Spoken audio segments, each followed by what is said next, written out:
In many synagogues, and certainly synagogues in Israel, you might see a sign that says, Asor ledaber b'shat tefillah. It's forbidden to speak during the time of prayer. There's all sorts of various versions of these kinds of signs, talking about decorum in the synagogue, particularly in the sanctuary.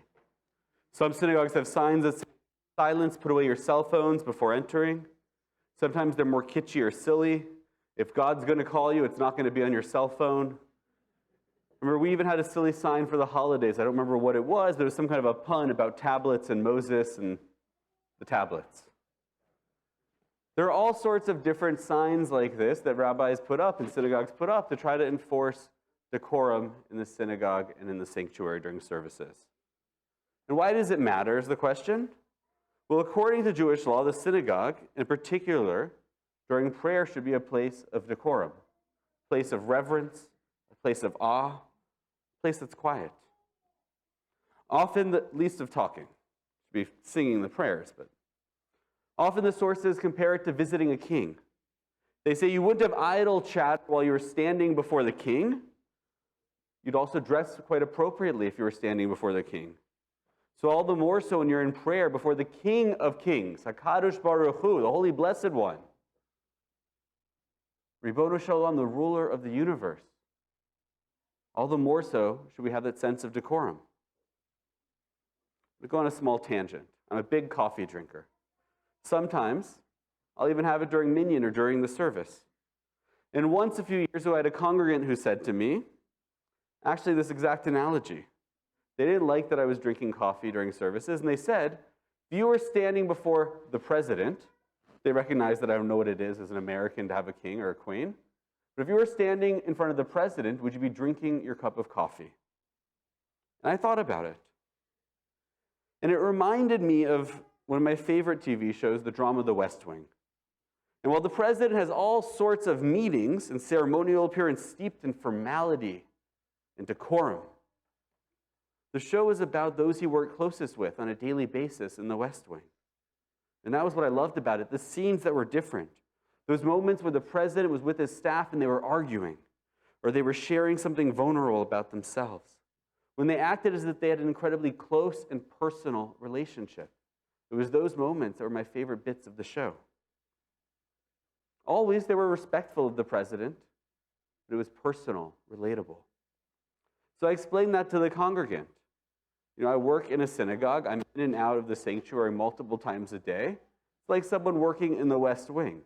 I hope that you'll come to the synagogue often enough that someday you'll feel not like a person visiting the king once, but living in the king's presence on a day-to-day basis. Hopefully you'll come to shul often enough that you'll feel comfortable here like you do in your own home. That was a little flippant of me, and also I wanted to drink my coffee. But it had me thinking after it, and I've done more research halachically on what are the rules when it comes to coffee, when it comes to talking, when it comes to dress, when it comes to all of these different things in the synagogue and in the sanctuary. And I want to share a little bit of that with you, some of my thinking and some of my research. So this idea gets codified in the halakhic codes. A person who goes out once in his life to greet a king makes sure to wear their nicest clothing. But a person who sees the king every day doesn't wear their fanciest garments each and every day. Turns out I'm not as original as I thought I was. It was right there in the halakhic codes that there's a difference when you have a daily relationship with the king, or in this case, with God. But what about talking in synagogue? There are some who think that a synagogue is not a place for young kids. There's articles that come up every few years. Should you or shouldn't you bring kids into the sanctuary? There's different opinions. You can hear my daughter now in the background. But there's a story in the Talmud of Rabbi Yehoshua. It's not actually about him, it's about his mother. And the question is, why is he such a great sage?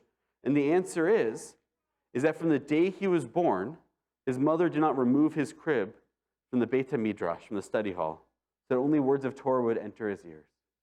A place that you think of as a place where serious scholarship goes on, discussions of the great rabbis of old, and here she brought the crib with her infant in it. And the rabbis don't seem to protest. In fact, she's praised for doing that, for from a very young age bringing her child to hear words of Torah, to grow up steeped in it. Now, to be fair to the other side, and the articles that were going back and forth about whether or not young kids should be in shul, whether or not they take away from a sense of decorum, another rabbi, Rav Shlomo Wolbe, takes the opposite approach. It's actually had me thinking a bit. As much as I think kids belong in the sanctuary and in synagogue from a young age, this got me thinking a bit. It made me pause. He says the main problem with bringing kids into the synagogue is not the disturbance, but the insensitivity it cultivates. When we bring immature children there, they don't appreciate what it is. A child, he says, must appreciate from the moment their feet cross the threshold that he or she is in a special place. There should be a feeling of awe there. And the longer we delay a child's first visit to the synagogue, the more they will understand what transpires there, the more positive will be their long-term feelings for such a place. Maybe pause, maybe think. There's something in it that I do find a bit persuasive. But overall, I disagree. It might work in a community where shul going as an adult is the norm. But in other communities, I think we have to lean the opposite direction. I know too many adults who as kids grew up not in the main sanctuary, but in children's services.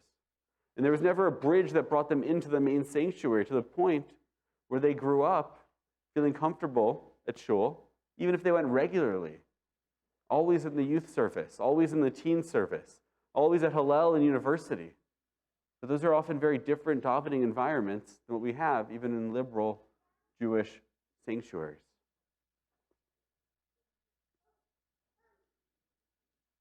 I think there's something to be said for training kids to grow up feeling comfortable in the sanctuary. At the same time,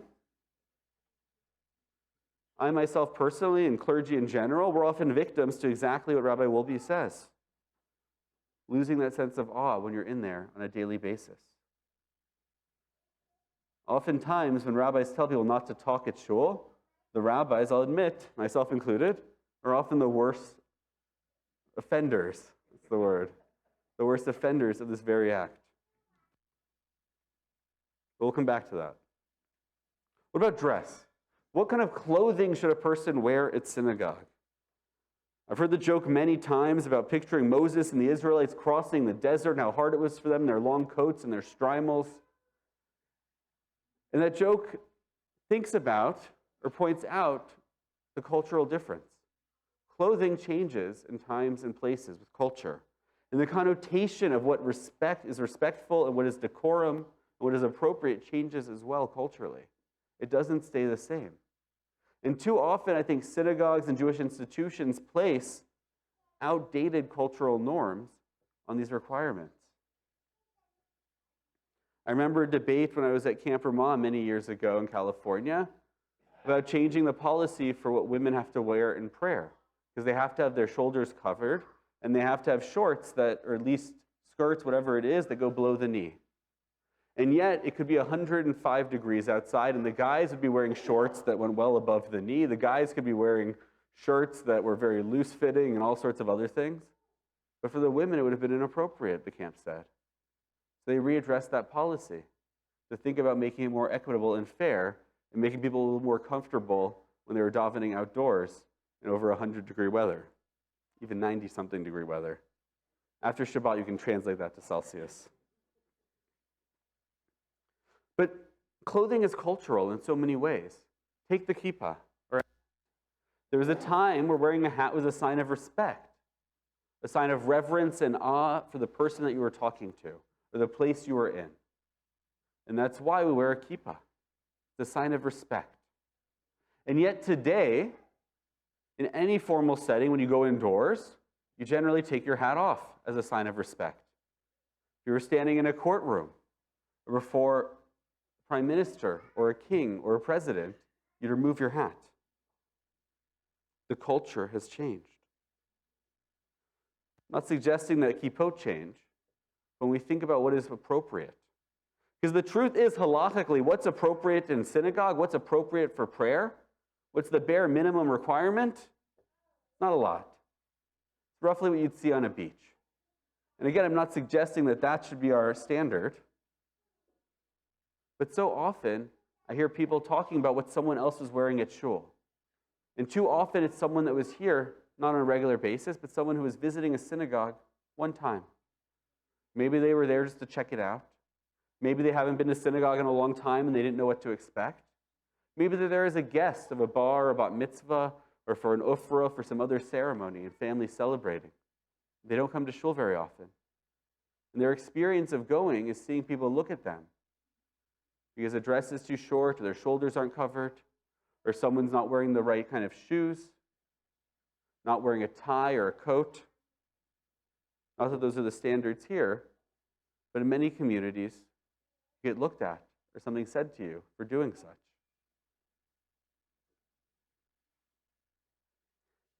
And all of these different rules, they're about respect, decorum, dignity, right? Dignity is what's important. We're here praying before God, and we have to have a sense of decorum and respect and dignity. So I want to share a story from the Talmud with you, a midrash, that relates a bit to our Parsha this week. Our Parsha talks about, and Jacob was wise enough not to touch on it, the issue of the sota, the story of what happens in the case of adultery. And for those of you that don't know, the tradition that happens is a wife accused of adultery, the husband takes her to the high priest, the Kohen, and the priest writes God's name on a special parchment, puts it into a liquid, dissolves it, and she drinks it. And depending on what happens, that lets everyone know if she was an adulterer or not. Now, there are traditions that say that it was designed to never work, to always have the case that she wasn't, to preserve marriage. And there are other traditions and commentators that say it was actually a real thing, and it could find out what happened. That's not what I want to touch on. But thinking about what that ritual was, I want to look at the story of Rabbi Meir. This midrash talks about Rabbi Meir once teaching a session, and it went late. And there was a couple. The husband was staying at home, and the wife had gone to the synagogue to hear the rabbi's lecture. And she came home late. And the husband was irate. Where were you? I was at shul. I was listening to the rabbi. The husband told her, it's enough.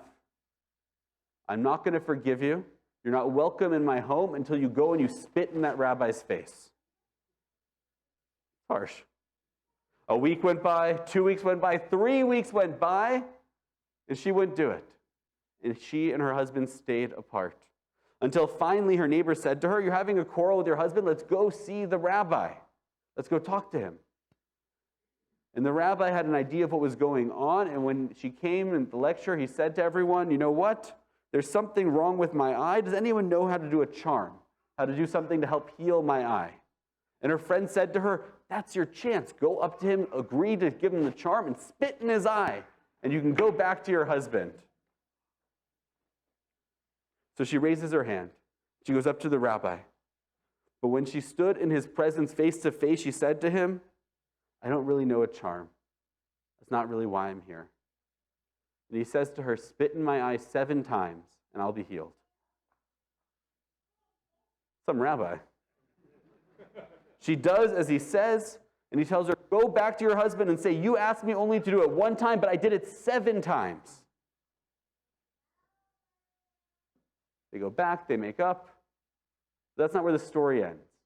The rabbi's students say to him the same question you're saying right now in your head. What? What is this all about? Why would he do this? And Rabbi Meir's answer is it enough for me to be equal to my Maker, to be equal to God? They want to know, his students, how could you let this act of such disrespect happen to you? You're a rabbi, you're a leader in the community. Where is the decorum? Where is the dignity? And he said, if it's good enough for God, it's good enough for me. What did he mean? If God's okay with God's name being desecrated, the one mitzvah almost every Jew I encounter knows. You're not supposed to throw out something with God's name. Something with God's name's written is supposed to be holy and sacred. We dispose of it properly. We don't put it on the ground. We don't cross it out. We don't throw it away. But in the Sota ritual, the priest writes God's name, Yud He Vav He Adonai, on a parchment and puts it into the water and dissolves it. Rabbi Meir says if it's good enough for God, if God will abandon God's own dignity to save a marriage, all the more so can I abandon my own dignity for that. So returning to the topic at hand, decorum, dignity, respect in shul. I don't know what the right answer is. There obviously are limits.